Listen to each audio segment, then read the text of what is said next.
The sun dipped low over the rolling hills of Northern California, casting a golden hue across the sprawling campus of Velocity Lux, a high-end electric car manufacturer known for its cutting-edge designs and astronomical price tags. The flagship showroom sat at the heart of the complex, a glass and steel marvel that gleamed like a futuristic cathedral. Inside, rows of sleek vehicles hummed faintly with the promise of innovation, each one a testament to human ambition and engineering brilliance. Miles Kendrick pulled his beat-up hatchback into the visitor lot, parking between a delivery van and a dumpster. The car's faded blue paint and rattling muffler stood in stark contrast to the polished Teslas and custom Velocity models that lined the front rows. He stepped out, stretching his lanky frame, and adjusted the hood of his faded green sweatshirt. His jeans were frayed at the hems, his sneakers scuffed from months of hiking trails rather than pacing corporate halls. At 32, Miles looked more like a backpacker than a businessman, his dark hair slightly tousled and his posture relaxed. He wasn't here to impress anyone, at least, not yet. Miles had spent the last 5 years quietly building something extraordinary, and today was about seeing how far his vision had come. Velocity Lux wasn't just a showroom to him, it was the culmination of a dream he'd nurtured in secret. But he hadn't come dressed as the visionary he was. He wanted the unfiltered truth. How would the staff treat a nobody who wandered in off the street? The glass doors slid open with a soft hiss as Miles stepped inside. The air was cool, laced with the scent of polished metal and new upholstery. Overhead lights bathed the showroom in a pristine glow, illuminating cars that looked more like sculptures than vehicles. A few employees milled about, sales reps in crisp suits, a receptionist tapping away at a sleek terminal, and a manager barking orders near a display of Velocity's latest model, the Ether X. Miles wandered toward the Ether X, its aerodynamic curves and glowing blue accents drawing him in. He'd seen the design evolve from sketches to reality, but standing this close felt surreal. His fingers hovered near the hood, not quite touching, as he marveled at the machine's elegance. "Excuse me, sir," came a sharp voice from behind him. Miles turned to see a woman striding toward him, late 40s, blonde hair pulled into a tight bun, her navy blazer impeccable. Her name tag read Lydia Grayson, showroom manager. Her smile was polite but strained, her eyes flicking over his hoodie and sneakers with thinly veiled skepticism. "Hi," Miles said, offering a friendly nod. "Just checking out the Ether X, beautiful piece of work." Lydia's smile tightened.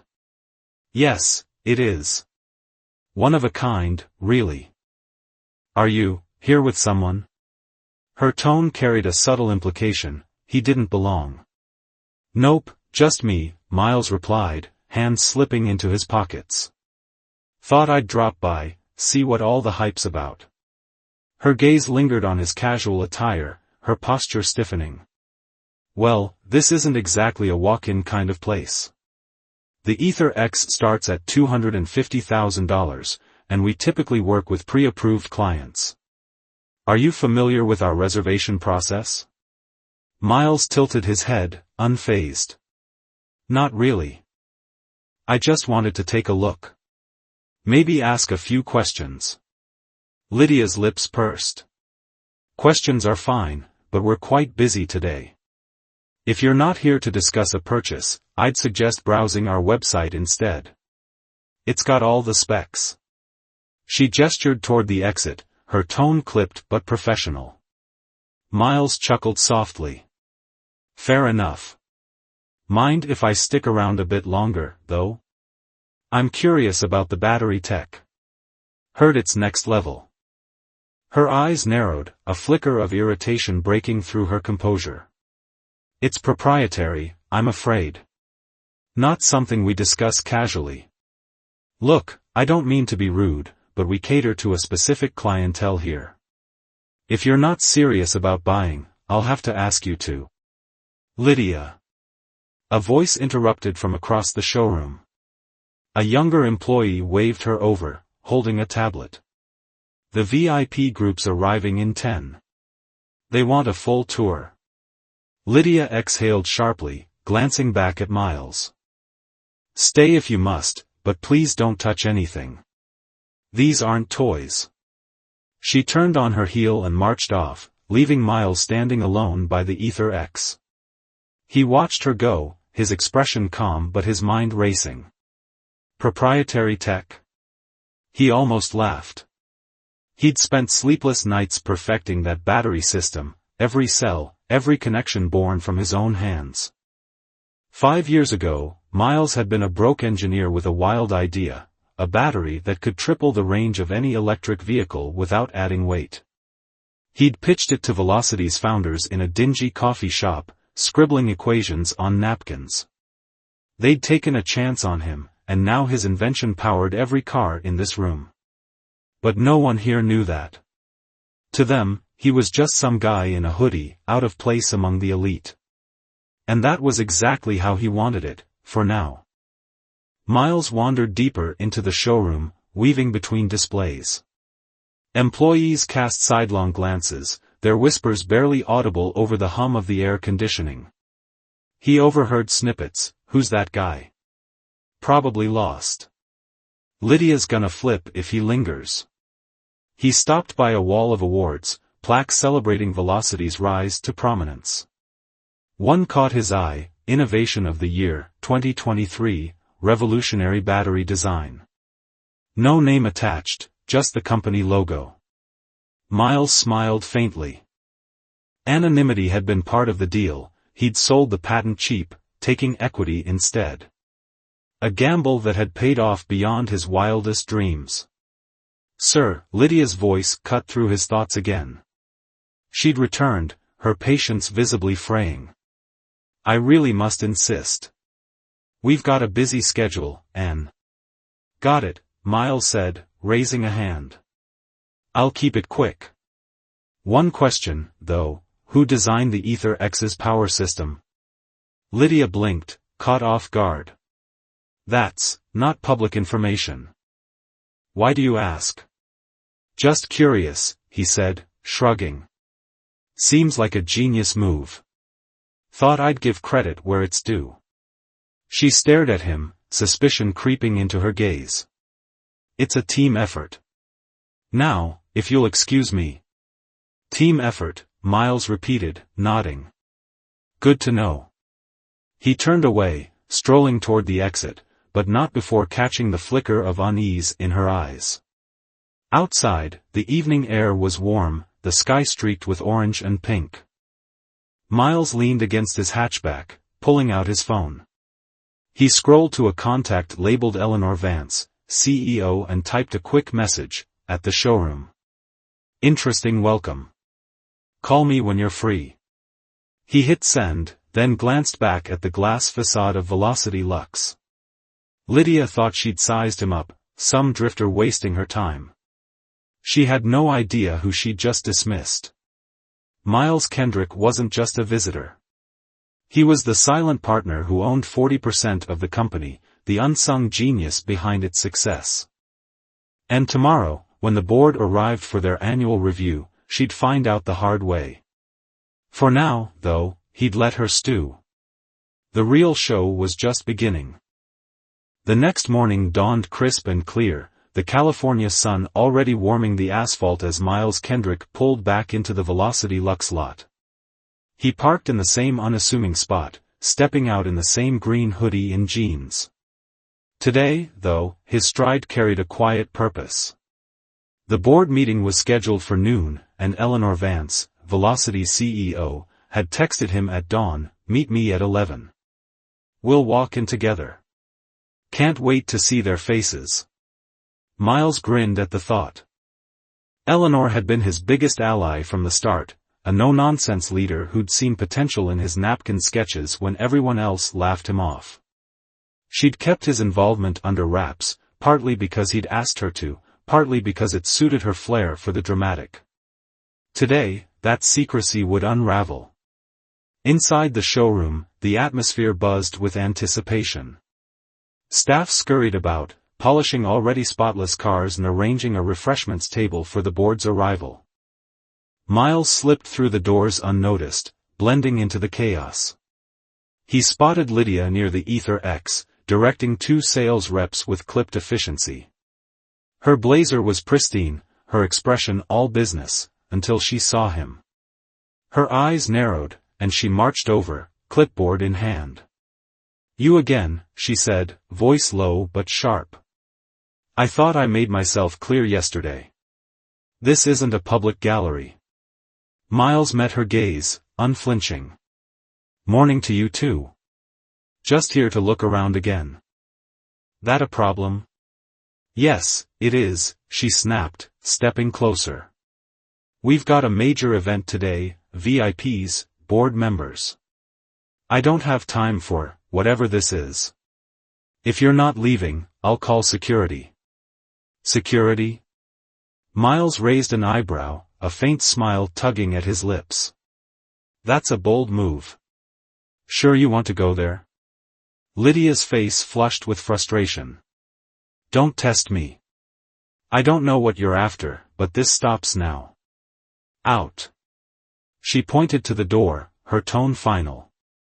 Before Miles could respond, a commotion near the entrance drew their attention.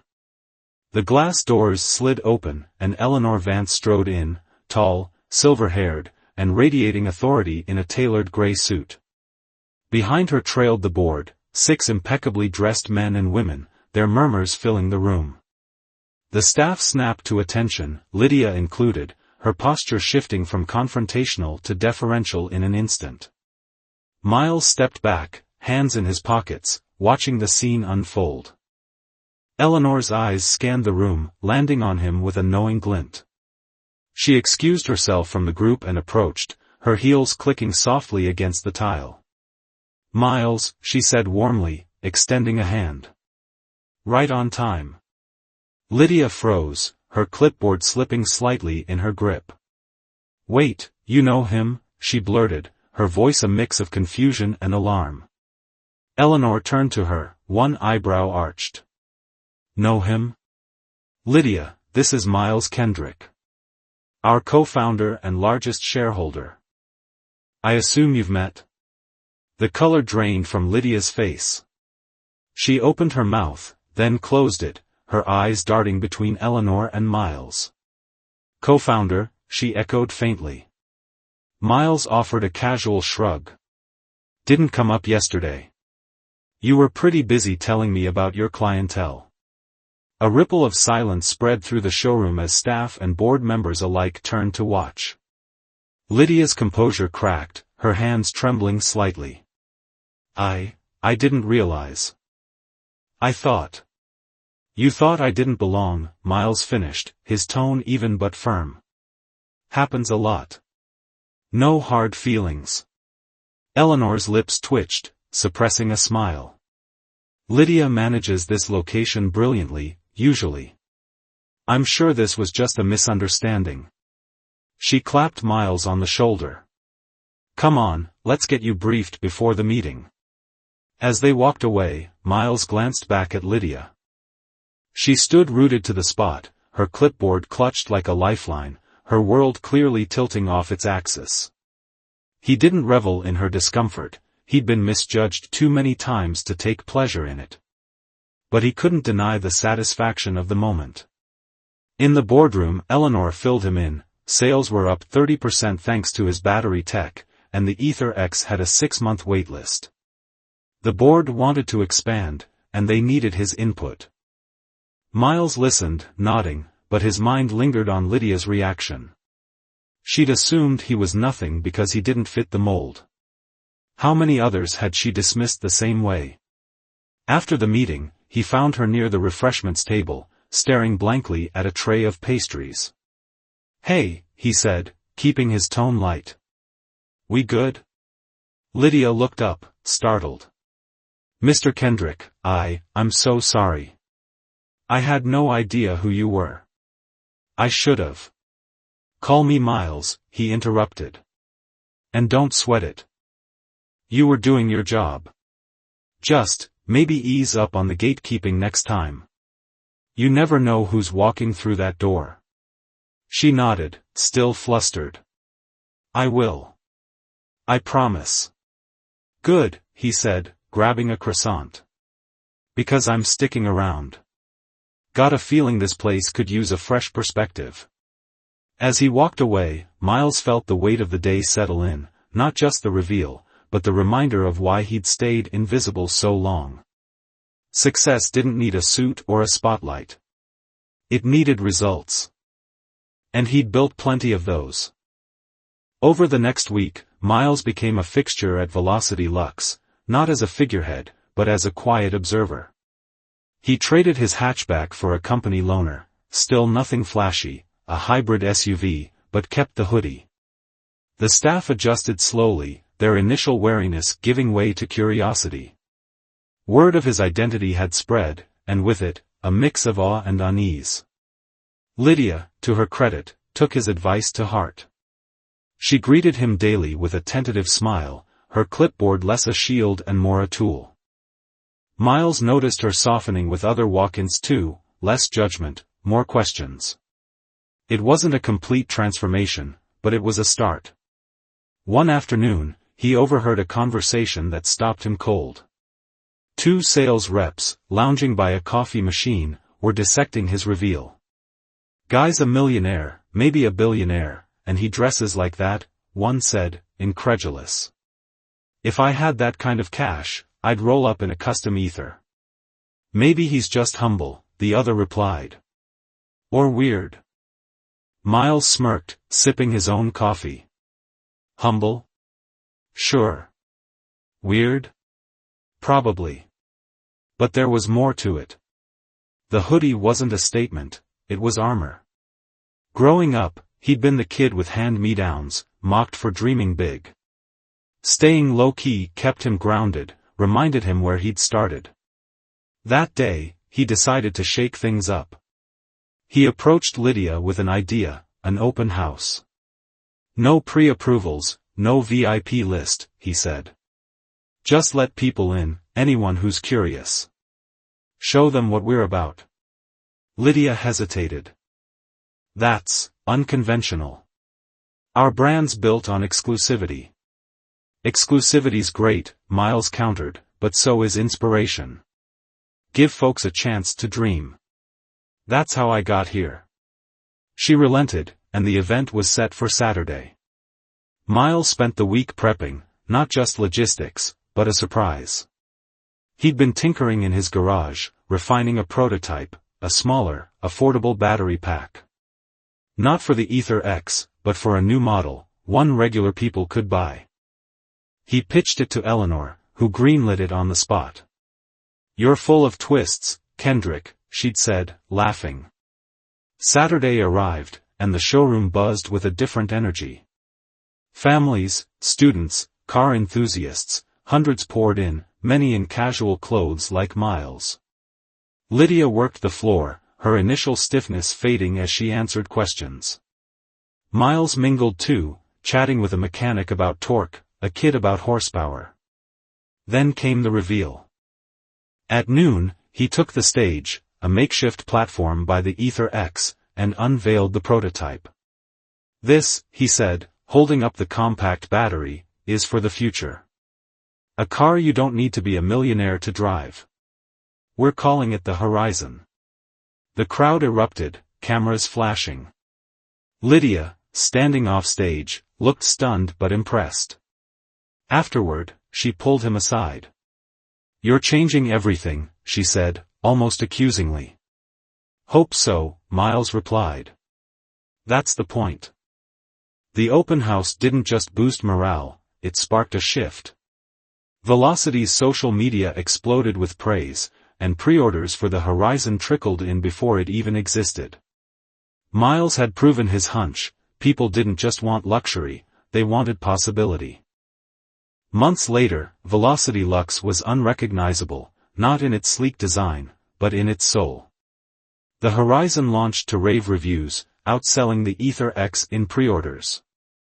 Miles still wore his hoodie, but now it was a symbol, a reminder that greatness didn't need a dress code. Lydia had evolved too. She'd pitched her own idea, a mentorship program for young engineers, inspired by Miles' journey. He'd backed it instantly, even volunteering to teach. "You're stealing my thunder," he teased her once.